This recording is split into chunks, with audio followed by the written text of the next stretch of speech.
My name is Grace Leddy, and now I'm living over here in Sunset Hill, but we lived on Vanderbilt Avenue when these terrible murders occurred. And I remember being awakened by a telephone call about 5 o'clock in the morning. I can't be sure at that time, though, to tell me 2 people were murdered. Very, very surprising. Scared out of my wits. The only thing I remember about Mrs. Nimer, she was a very beautiful woman. We used to go backyard, people across in the other street, and the woman would put up a cup of water, and we'd have tea.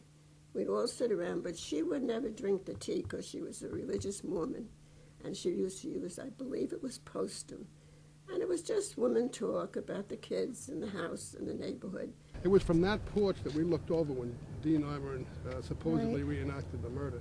And I remember afterwards sleeping up in my bedroom and hearing the policemen. Remember their footsteps, Dan, remember? And I remember engaging in very lively debates with people about whether he killed his parents or not. Oh, yes. I was absolutely convinced he did not do it, could not have done it, and was actually almost offended that people were accepting that. And yet, in retrospect, it was a convenient thing to believe. Yeah, I But agree with it made absolutely no sense to me even then. Yeah. And the truth of the matter is that when I saw him walking out of his home, after supposedly reenacting that crime, I remember that day. I couldn't conceive of what I was seeing. Because the detectives had said to us, if you remember, they came in and said the crime is solved and the murderer is reenacting the crime right now inside the house. So we rushed outside. The huge crowd was right outside here, waiting, and it was dark at that time. We came out to the porch. We had a clear view of the Nimer house. But we're standing there looking. The floodlights illuminated the front door.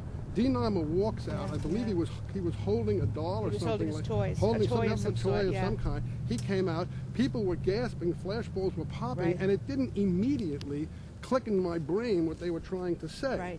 But then, as people are gasping and people going, "Oh my God!" I remember, the people next door, Kopinski, and Mom and Dad saying, "Oh my God!" I mean, then it just sort of slams into you. They're saying he killed his parents.